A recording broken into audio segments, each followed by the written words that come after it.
क्या चॉइस है आपकी? झांझर दी पावा झनकार। देखें चॉइस देखें, इसमें कोई बेहुदगी वाला वर्ड नहीं बोला गया, मंजी से डांग फेरता उस तरह का कंसेप्ट भी तो चल रहा है पाकिस्तान में।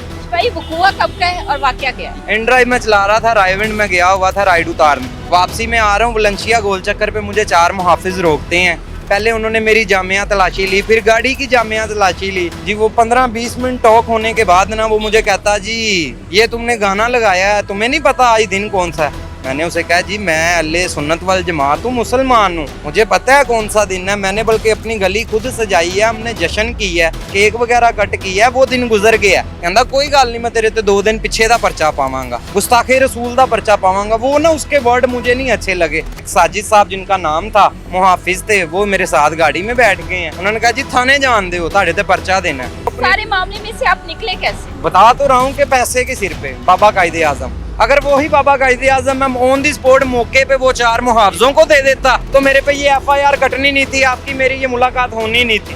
अस्सलाम वालेकुम, 89 न्यूज़ के साथ मैं हूं सोनिया खान। नाज़रीन, आज से 40 साल कबल गाना रिलीज हुआ था नूरजहां का, झांझर दी पावा झनकार। झांझर दी पावा झनकार 40 साल पहले रिलीज हुआ और आज तक लोगों के दिलों पे राज कर रहा है, यानी मकबूल तरीन ये सॉन्ग है। लेकिन क्या किसी ने सोचा था कि 40 साल बाद इसी गाने की वजह से किसी शहरी पे FIR हो सकती है? जी हाँ, ऐसा ही एक मामला सामने आया है लाहौर में, जहाँ पे इस गाड़ी में जिसमें इस वक्त मैं मौजूद हूँ, ये गाड़ी आप देख सकते हैं कि इस गाड़ी में गाना चल रहा था झांझर दी पावा झनकार, और जिस पर शहरी पर FIR हो गई। ये सारा मामला क्या था? कहा यह जा रहा था कि वो शहरी जो है वो गाड़ी लेके फरार हो गया, लेकिन इस वक्त मैं उस गाड़ी में मौजूद हूँ। मजीद शहरी से डिटेल जानते हैं कि ये सारा किस्सा था क्या। अस्सलाम वालेकुम। जी वालेकुम अस्सलाम। भाई का नाम? दानिश अली। दानिश भाई, आप तो फरार हो गए थे। नहीं, फरार वाला झूठ है। देखें फरार वाली तो ऐसी कोई बात ही नहीं हुई। क्या चॉइस है आपकी? झांझर दी पावा झनकार। देखें चॉइस देखें, इसमें कोई बेहुदगी वाला वर्ड नहीं बोला गया। कोई वो एक थे ना हमारी नसीबो लाल जी, मंजी से डांग फेरता उस तरह का कंसेप्ट भी तो चल रहा है पाकिस्तान में। हम तो बड़ा मैडम देखें, उन्हें तमगा इम्तियाज मिला है, हमारी कौमी शायर हैं वो। उनका गाना सुनने पे अगर पर्चे होते हैं तो नेक्स्ट टाइम हम उनसे भी एहतियात करेंगे। हालांकि इस गाने में कोई बेहुदगी नहीं थी। चॉइस आप कह सकते हैं, हाँ ठीक है, हर बंदे की अपनी चॉइस होती है, पसंद होती है। दानिश भाई, वकूआ कब का है और वाकया क्या है? ये एतवार वाले दिन की स्टोरी है और वाकया कुछ इस तरह दरपेश आया है कि जी मैं रायविंड इन ड्राइव, बेसिकली मैं पार्ट टाइम इन ड्राइव चलाता हूँ। इन ड्राइव में चला रहा था, रायविंड में गया हुआ था राइड उतारने, वापसी में आ रहा हूँ वलंशिया गोल चक्कर पे मुझे 4 मुहाफिज रोकते हैं। पुलिस एहलकार 4 थे, उनके साथ कोई ASI साहब नहीं होते, कोई उनके साथ डाला नहीं होता। वो जो उन्होंने बताया है कि जी मुलजिम फरार हो गया, उसके पीछे भाग के पकड़ना पड़ा, ये झूठ है। बल्कि मैंने अपनी गाड़ी का रिवर्स गियर करके उतर के उन्हें तलाशी दी है। पहले उन्होंने मेरी जामिया तलाशी ली, फिर गाड़ी की जामिया तलाशी ली। मैंने उन्हें कहा सर हमारे पास कुछ भी नहीं है, मेहनत मजदूरी करने वाले हम बंदे हैं जी। वो 15-20 मिनट टॉक होने के बाद ना वो मुझे कहता जी ये तुमने गाना लगाया है, तुम्हें नहीं पता आज दिन कौन सा है? मैंने उसे कहा जी मैं अल्ले सुन्नत वल जमात हूँ, मुसलमान हूँ, मुझे पता है कौन सा दिन है। मैंने बल्कि अपनी गली खुद सजाई है, हमने जश्न की है, केक वगैरह कट की है, वो दिन गुजर गया। कहता कोई गल नहीं, मैं तेरे ते 2 दिन पिछे दा परचा पावांगा, गुस्ताखे रसूल दा परचा पावांगा। वो ना उसके वर्ड मुझे नहीं अच्छे लगे कि मैं एक आम शहरी हूँ। दबाव होता है, पुलिस का रोब होता है, मैं मानता हूँ। रोका गया था कुछ डॉक्यूमेंट्स वगैरह चेक करने के लिए? क्यों ओवर स्पीड थी गाड़ी? कुछ भी नहीं थी। देखे मैं इन ड्राइव चला रहा था, बल्कि ओवर स्पीड की तो आती नहीं ना गुंजाइश के। मैं फ्यूल बचाने के लिए, फ्यूल इकॉनमी सेट करने के लिए ना, मैं तो बल्कि बड़े गियरों में बहुत स्लो गाड़ी चला रहा था। मतलब कि मेरा 4th या 5th गियर था और मेरी स्पीड थी 50 या 60 स्पीड होगी, इससे ज़्यादा मेरी स्पीड नहीं थी। उन्होंने मुझे रोका है जी, मेरे साथ पूरी उन्होंने इन्वेस्टिगेशन की है कि जी आप कहाँ रहते हैं, आप क्या करते हैं। मैंने A to Z उन्हें बताया है। एंड पे जी उन्हें ना वो जी आपने गाना लगाया हुआ है। मैंने कहा जी गाना तो मैंने लगाया हुआ है, मुकरने वाली बात कौन सी थी इसमें? गाना लगाना कोई जुर्म तो नहीं है। गाना कौन सा था? झांझर दी पावा झनकार। यही था जी, यही था गाना, यही था। अब देखें जी उसके बाद ना कुछ ये सीन हुआ है कि वो एक साजिद साहब जिनका नाम था, मुहाफिज थे, वो मेरे साथ गाड़ी में बैठ गए हैं। उन्होंने कहा जी थाने जान दे हो, ताड़े ते परचा देना है। मैंने कहा चलें जी थाने जाने हैं, कोई बड़े अफसर होंगे, SHO साहब होंगे ASI ਸਾਹਿਬ ਹੋਣਗੇ, ਉਹਨਾਂ ਨਾਲ ਗੱਲ ਕਰਾਂਗੇ, ਉਹਨਾਂ ਨੂੰ ਕਹਾਂਗੇ ਸਰ ਇਹ गलती ਇਹਦੇ ਪਿੱਛੇ ਸਾਨੂੰ ਫੜ के ले आए ने। तो ऑन एयर अक्सर औकात होता भी यही है, जब बड़े अफसरान के पास जाते हैं वो जब दलील में बात सुनते हैं तो वो खुद ही कहते हैं जाओ यार, गरीब बंदा है, रोजी रोटी कमाने जाहिर वाला, बात। क्या इसको चक्कर लगवाएं। ऐसे ही है। मैं भी यही अच्छा। जेन में और दिल में यही बात रख के मैं उसके साथ थाने चला गया हूँ। थाने जाने के बाद उन्होंने कम से कम 2 से 2.5 घंटे मुझे बैठा लिया है कि जी ASI साहब आ रहे हैं, रहमत साहब जिनका नाम था, ASI रहमत साहब आ रहे ने, वो आके तेनू सुननगे, वो आगे तुम्हारी बात सुनेंगे कि असी तेरी गल भी नहीं सुननी। मैंने कहा चलें जी आप ना सुने, ASI साहब आ जाते हैं। मैंने ASI साहब के इंतज़ार में मैं बैठ गया हूँ, मैं काफ़ी देर बैठा रहा हूँ जी। उसके बाद ASI साहब आए हैं, वो पीछे से ही बहुत माशाल्लाह गर्म आए हैं कि वो एक फूड पांडा मेरे जैसा मजदूर बंदा, फूड पांडा राइडर, उसने बाइक मार दी उनके बीच में, कहीं डाले के बीच में, तो वो उसे भी उठा लाए हैं, साथ उसकी बाइक को भी उठा लाए हैं। तो वो पहले ही मतलब कि समझते हैं कि आप पीछे से ही गुस्से में आए हैं। उन्होंने आते ही ये बात की है, इनू इंज क्यों भाया है, जवाई है ताड़ा, जवाई आप पंजाबी का वर्ड समझते हैं ना, जवाई है ताड़ा, इनू इंज भाया है ते परचा दियो, इनू अंदर तुनो, अंदर दियो इनू। मैं वहाँ पे एकदम जैसे एक आम शहरी हूँ मैं, ओवरऑल मेरे एकदम रंग उड़ गए, मैं परेशान कैफियत में चला गया, मैं जद की कैफियत में चला गया। मुझे वहाँ पे समझ ना आया मैं करूँ क्या। पूरी ज़िंदगी इन चीज़ों से हम बचते रहे हैं कि रिकॉर्ड साफ़ होना चाहिए। मैं ना अब पढ़ा लिखा हूँ, मैं कोशिश कर रहा हूँ कि मैं बाहर चला जाऊँ। अब मेरे लिए ये बहुत बड़ा मसले का बाइस बन गया। अब देखें CRO हो गया, CRO हमारे पाकिस्तान में नहीं ख़त्म होते, 2 साल 4 साल लग जाते हैं। मेरा ये इंटरव्यू देने का मकसद ये है कि अच्छा फिर FIR कटी, FIR कटी, किसकी मुद्दत में?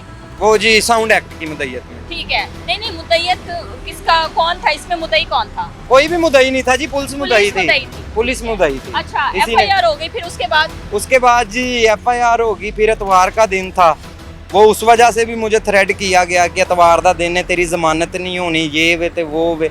फिर एट दी एंड जी मैं बात को शॉर्ट करता हूँ कि वो फिर नैप कोड का कोई बंदा आया, उसके साथ मेरी पैसों की कोई लेन देन चला है, उसके साथ मेरा 15,000 रुपया जी फाइनल हुआ है। उसने मुझसे 15,000 रुपया लिया है और जज साहब के सामने, ये मजिस्ट्रेट तो के हाल है सामने हमारे इदारों का कि पैसे ना होते तो आप उधर ही बैठे होते। बेशक बैठे होते। अच्छा फिर उसके बाद वो जी 15,000 रुपया दिया उसने, मुझे मजिस्ट्रेट के आगे पेश किया है। मजिस्ट्रेट साहब ने मेरी जमानत दी है, गाड़ी की सपुर्दारी की है, मुचलके भरे हैं। अब देखें ये चीज़ें मुझे ज़िंदगी में फ़र्स्ट टाइम पता लग रही हैं। मुचलका भी किसी चीज़ का नाम है, मजिस्ट्रेट भी कोई होता है, इतवार वाले दिन FIR के मजिस्ट्रेट। मुताबिक आप फरार हो गए थे। नहीं जी, यही तो मैं बता रहा हूँ कि वो FIR के मुताबिक तो वो 3-4 पॉइंट ऐसे हैं जो बेसलेस हैं, जो झूठ पे मुबना हैं, जिसमें हकीकत दरपेश है ही कुछ नहीं। जैसे कि सबसे पहले जी ASI साहब रहमत साहब अपनी FIR लिखते हुए कहते हैं कि जी मैं मौके पे मौजूद था, मौके पे जी ड्राइवर भागा है, हमने उसके पीछे गाड़ी भगा के उसे रोका गया, जबकि मैं खुद रुका हूँ, खुद रुक के मैंने चेकिंग वगैरह दी है। उसके बाद मैं 6 बजे तक रहमत साहब का इंतज़ार करता रहा हूँ। जो ASI साहब हैं वो गश्त पे थे, उन्हें तो पता ही नहीं था कि कोई मुहाफ़िज़ है, पकड़ के भी लाया। वो FIR में अपना नाम कर रहे हैं कि जी मैं लाया हूँ, ऑन एयर मैं था, ऑन दी स्पॉट पे मैं था, ये झूठ है। उसके बाद जी उन्होंने कहा है जी FIR में कि गाड़ी में 6 स्पीकर हैं, जो गाड़ी में 4 स्पीकर हैं, जो 6 स्पीकर है ही नहीं, और जेन्युइन स्पीकर हैं। एक होता है ना गाड़ी के अंदर लोग एम्पलीफायर वगैरह रखते हैं, बड़े बुफर रखते हैं, उन पे तो नहीं आज तक पर्चे देखे मैंने। आप अकेले ही थे? बिल्कुल अकेला था, राइड उतारी थी मैं, और नेक्स्ट राइड की तलाश में ना मैं बहुत स्लो आ रहा था, समझ रहे हैं आप? अच्छा। कि रात के 3 का टाइम था। और एलिगेशन ये लगाया जी उन्होंने कि ये जब इनका बयान लिया गया तो बयान में इन्होंने कहा है कि जी मैं ये गाना सुनता हूँ, ये मेरा शौक है, और मैं ये ऊंची आवाज में रोज सुनता हूँ। जबकि उन्होंने स्टेटमेंट दिलवाई है? नहीं, जबकि मेरी स्टेटमेंट उन्होंने ली नहीं गई। हालांकि पुलिस का काम है ना, अगर वो स्टेटमेंट लेते हैं तो वो ऑन दी रिकॉर्ड लेते हैं, वो वीडियो बनाते हैं। ये फिर अगर उन्होंने स्टेटमेंट ली है तो अब मैं ये चाहूँगा कि वो स्टेटमेंट भी वायरल करें, जैसे उन्होंने मेरी FIR वायरल कर दी है।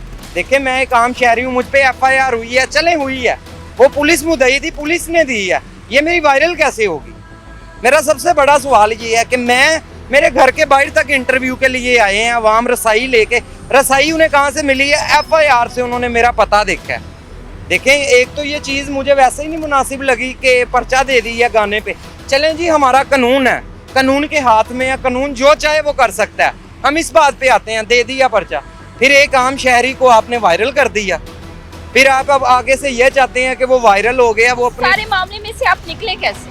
बता तो रहा हूँ कि पैसे के सिर पे बाबा कायदे आजम, अगर वही बाबा कायदे आजम मैं ऑन दी स्पॉट मौके पे वो 4 मुहावजों को दे देता तो मेरे पे ये FIR कटनी नहीं थी, आपकी मेरी ये मुलाकात होनी नहीं थी, ये इंटरव्यू तक बात ही नहीं थी आनी। देखें, रात के 3 बजे या रात के 12 बजे के बाद मैं ये समझता हूँ 90% जो पुलिस खड़े होते हैं ना, वो हमारी सेफ्टी से ज़्यादा हमारी जेब की सेफ्टी करते हैं कि हमें बीच में से कुछ दे दें, हम आपकी सेफ्टी कर रहे हैं। और देखें ना, उसके बाद जो सबसे बेसिक चीज़ है कि हमारी पंजाब पुलिस पढ़ी लिखी है।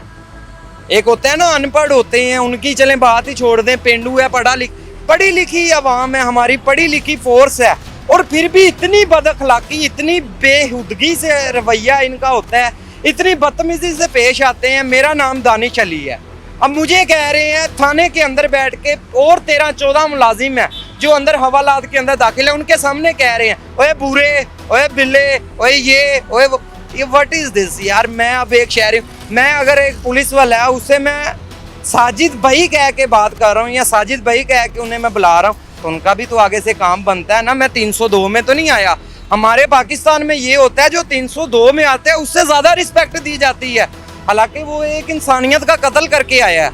हमने किया भी कुछ नहीं, हमें गाना सुन रहे हैं और हमारे साथ इतनी बदअखलाकी भी पेश आई, फिर इतना ज़्यादा हमारे साथ ज़्यादती भी हुई। मैं DSP साहब से यही अपील करूँगा, इस केस को रीओपन करके इन्वेस्टिगेशन करें। अगर मैं गलत हूँ, इससे ऊपर भी कोई दफ़ा लगती है मुझ पर लगाएं, मैं हाजिर हूँ। अगर नहीं, अगर मैं बेगुनाह हूँ तो माजरत करके, मेहरबानी करके ये मेरा CRO खारिज करवाया जाए। इस टाइम आप देख सकते हैं कि CCD कितनी मुतहरिक है, उसके अलावा CM पंजाब जो है वो खुद इस वक्त जो है वो कितनी मुतहरिक नजर आ रही हैं, तो ये नहीं हो सकता कि आपकी अपील ना सुनी जाए। देखें, मैं सिर्फ इतना ही चाह रहा हूँ कि मेरी ना DSP साहब, मैंने ना देखें, मैंने इससे पहले इंटरव्यू दी है, वो मैंने ना पंजाब पुलिस के बारे में बात ही नहीं की कि मुझे पता है सॉफ्टवेयर अपडेट होता है हमारे पाकिस्तान में, सॉफ्टवेयर अपडेट की वीडियो लगती हैं, आपको खुद बेहतर पता है कि हम कोई भी आम शहरी उठ के एक बात अगर कर देते हैं ना पुलिस के खिलाफ, तो उनके बारे में तरह तरह की बातें, तरह तरह की वीडियो वायरल, फिर हथकड़ियाँ लग के उनकी वीडियो वायरल होती है। मैं चाहता हूँ मेरे साथ ये ना हो, मेरा CRO क्लियर किया जाए। अगर मैं आप एक शरीफ इंसान है, यकीन करें, मैंने इनका इंटरव्यू किया, मुझे भी आइडिया हो रहा है, और अगर ऐसी कोई चीज़ होती जो कि सोशल मीडिया पे वायरल हो रही है तो भाई मंजरे आम पे ही ना आते। जहाँ तक हमने इतने केसेस देखे हैं तो लोगों से बात करने से पता चल जाता है जब हम उनका इंटरव्यू लेते हैं, और उसके अलावा भाई खुद मंजरे आम पे आए हैं और इदारों की रिस्पेक्ट करने वाले हैं, और उनका ये उनकी अपील है कि उनका मेरा केस खारिज किया जाए ना। देखें, बेसलेस केस है, और फिर उसके ऊपर मेरा उन्होंने बयान जो लिए ही नहीं, बयान किसे कहते हैं, वो देखें ऐड करके क्या गया कि ये जी शौकीन है। अब फिर मैंने इंटरव्यू देखे ना, टिकटॉक, ये सोशल मीडिया का दौर है, अगर मैंने गाना सुना है ये जराइम है तो फिर हमें बता दिया जाए जराइम है, फिर हम सोशल मीडिया कैंपेन निकालते हैं, हम फिर रोड पे दिखाते हैं कितने लोग क्या कुछ कर रहे हैं, फिर उन सबको भी पकड़ा जाए ना। कि वही बात है कि जो आम शहरी, जो मजदूर बंदा जो जद में आ जाए उसके साथ ज्यादती कर दी जाए, और जो रसाई रखते हैं, जो अमीर बंदे हैं, उनके साथ कानून उनके साथ बड़ा नरमी से पेश आए। अब देखें, कोई 14 अगस्त हो जाए, कोई ईद त्यौहार हो जाए, कोई भी इवेंट हो जाए, हमारे पाकिस्तान का ये ट्रेंड बन चुका है, ये समझ लें एक फैशन बन चुका है कि सब लोग गाड़ियों पे बाहर निकल आते हैं, ऊंचे ऊंचे गाने लगाते हैं। अब इनके तहफ़्फ़ुज़ के लिए पंजाब पुलिस खड़ी होती है, तब कोई भी फंक्शन हो पुलिस तैनात होती है, तब ये क्यों नहीं रोकते जब इतने बड़े स्पीकर लगे होते हैं। बिल्कुल ऐसे ही है। मुझे ये बताएं कि गाना तो अच्छा था देखिए, वो गाने ने मेरे इतना वायरल किया मुझे।